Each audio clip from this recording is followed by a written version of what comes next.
Olá! Hoje nós vamos estudar o sistema de amortização americano. Lembre-se que nós já estudamos o sistema de amortização francês e o sistema de amortização constante, não é? No caso do sistema de amortização americano, a característica desse sistema é a seguinte: o principal, não é?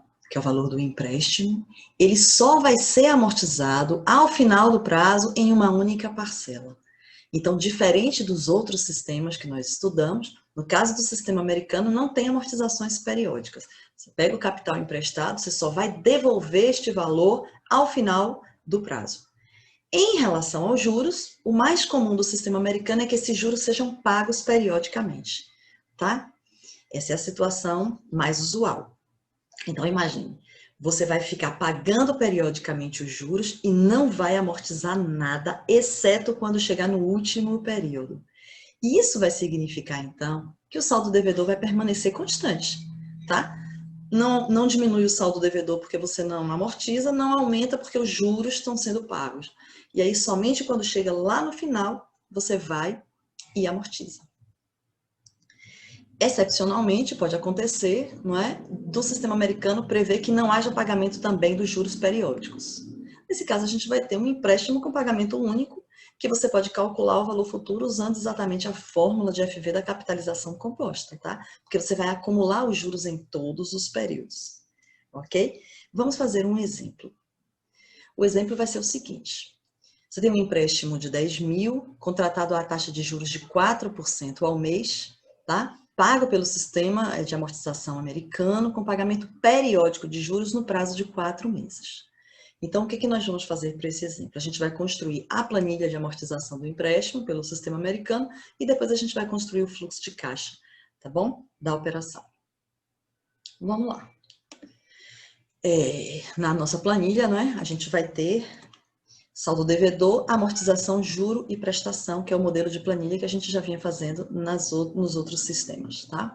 Então, na data zero, você toma um empréstimo, você fica com um saldo devedor de 10 mil, ok? Quando chegar no primeiro período, né, no primeiro mês, mês 1, o que vai acontecer no sistema americano? Não tem amortização, né? Só vai ter amortização ao final, no mês 4. Você calcula os juros, porque os juros você sempre é obrigado a calcular os juros. Se vai pagar, se não vai pagar é outra história, mas você é obrigado a calcular, o juro é sempre devido, não é? Você calcula o juro e, nesse caso, o exemplo está prevendo que vai haver o pagamento dos juros. Então, o PMT, que é constituído de amortização mais juros, não é? É exatamente a soma desses dois elementos. Nesse caso, é só de 400, tá só com juros, porque a amortização é zero. Ok? Como você não amortiza nada, o saldo devedor permanece o mesmo. Isso que aconteceu no mês 1 vai se repetir no mês 2. De novo, calculou juros, não mudou o saldo devedor, 4% de 10.400. De novo, paga, não amortiza nada, permanece 10 mil de saldo devedor. E no terceiro mês, a mesma coisa, tá? Bom, quando chegar no quarto mês, o que você vai fazer? Você vai amortizar agora o principal, calcular os juros do último mês, que continuou igual a 400, porque o saldo devedor permaneceu constante, e aí o último pagamento, o último PMT, é exatamente 10.400, ok? É dessa forma que funciona o sistema americano de amortização com pagamento periódico dos juros. O fluxo de caixa da operação é exatamente isso.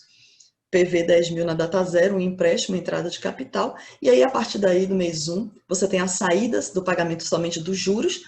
Aí, quando chega no mês 4, até o mês 3 só está pagando juros, mês 4 você vai pagar o 10.400, tá? Está representado no fluxo aí separado os dois capitais, só para destacar o que é juro, que é amortização. Como esse sistema, né? Como o sistema americano, ele prevê que você vai devolver o principal de uma única vez ao final, tá? Para evitar que você faça esse desembolso grande de uma só vez, em geral, o sistema americano vai prever a constituição de uma coisa chamada fundo de reserva, fundo de amortização, como alguns livros chamam, tá? O que é esse fundo de reserva? Ele é um investimento, tá? Esse investimento pode ser uma imposição contratual ou pode ser uma opção do próprio tomador do empréstimo, não é?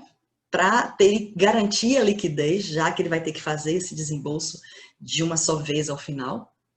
Então, ele é um investimento em que, em geral, se faz depósitos periódicos, tá? Remunerados a uma determinada taxa, sempre menor que a taxa de juros do empréstimo, ok? Então, qual é o objetivo do fundo de reserva, do fundo de amortização? Acumular o valor do principal. Em geral, é esse. Se for algo diferente disso, um contrato pode prever que você acumule parte, tantos por cento do principal, ou o principal mais os juros do último período, etc.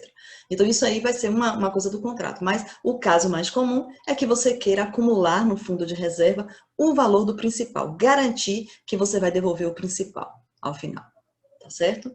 Vamos fazer um exemplo, então, considerando exatamente o empréstimo do exemplo 1, não é? Que foi aquele empréstimo de 10 mil em 4 meses, com a taxa de juros de 4% ao mês.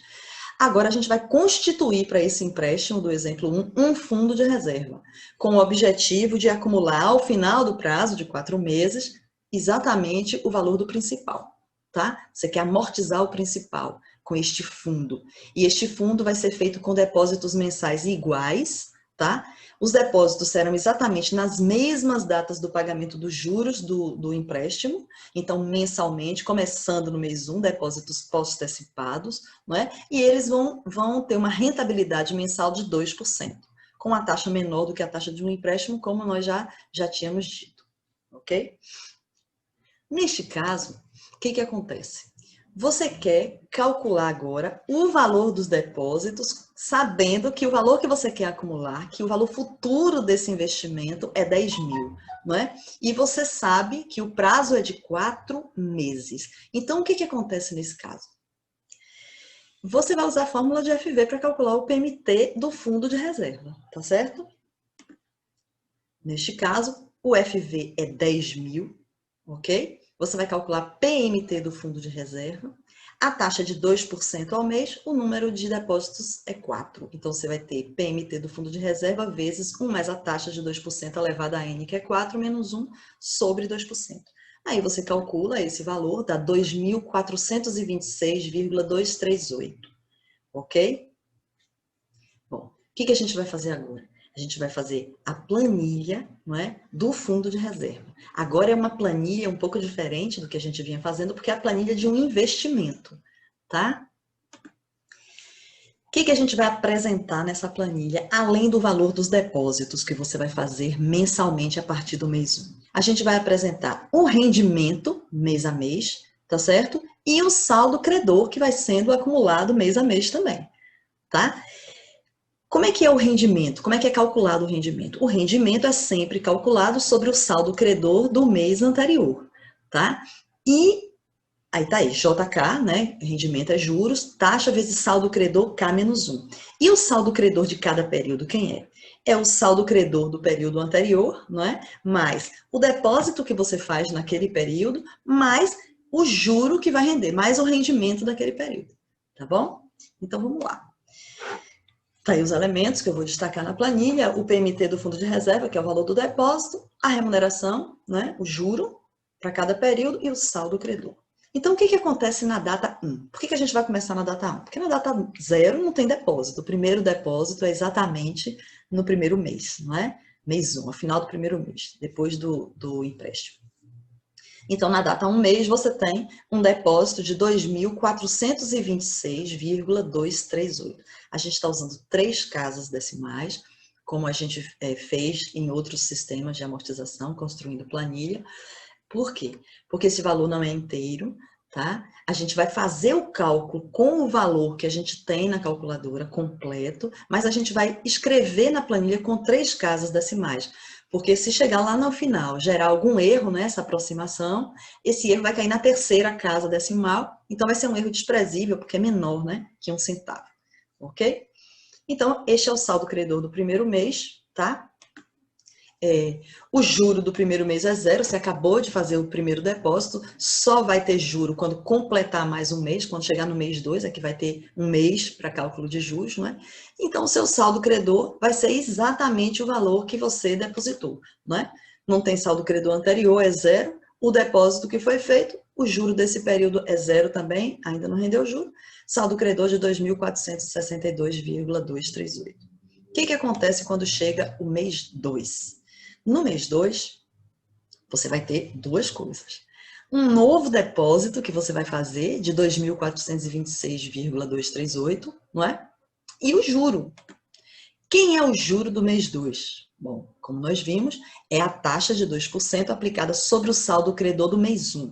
Então, você faz 2% de 2.462,238, que era o saldo credor 1. Encontra o juro de 48,525. Esse é o juro do mês 2, tá certo? Quem vai ser o novo saldo credor? Vai ser o saldo credor que você tinha, 2.462,238, o novo depósito que você fez nesse mesmo valor, mais o juro do mês 2, ok? Então, aí você fica com um saldo credor, né, ao final aí do segundo mês, de 4.901, ok? No mês 3, vai acontecer uma coisa semelhante, não é?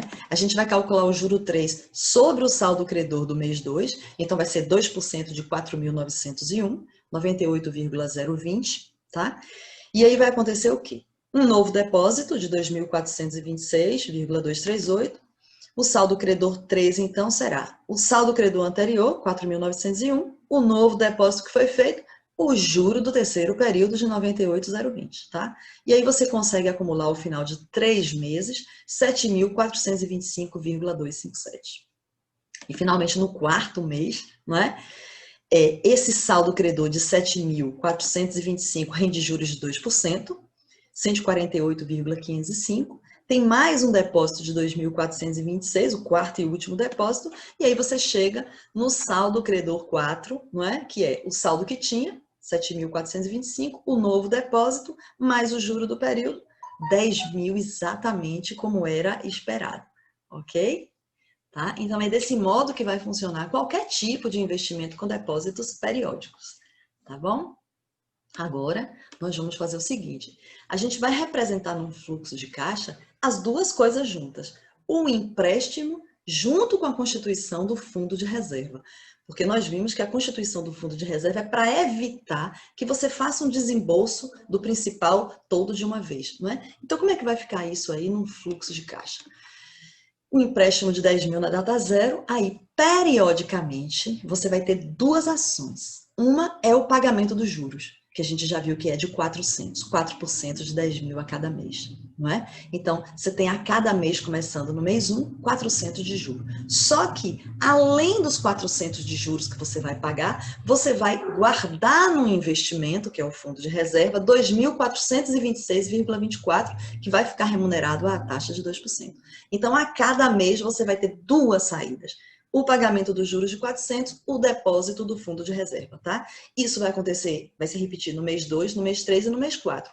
Quando você chega no mês 4 e você faz o último depósito de 2.426,24, neste momento, a gente já acabou de construir lá a planilha e viu, no momento que você faz esse último depósito, o seu saldo credor é de 10.000, e aí com este saldo credor você devolve o principal, tá certo?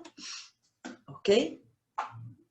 Então, nesse caso do sistema americano mais fundo de reserva, você vai ficar desembolsando a cada mês, na verdade, a quantia de 2.826,238, que é a soma, não é? Do juro, que é o 400, mais o 2.426,238 do depósito do fundo de reserva, certo? Então, tá aqui, 2.826,24. Ok? Isso encerra, então, a nossa aula de hoje, tá? Um abraço para você.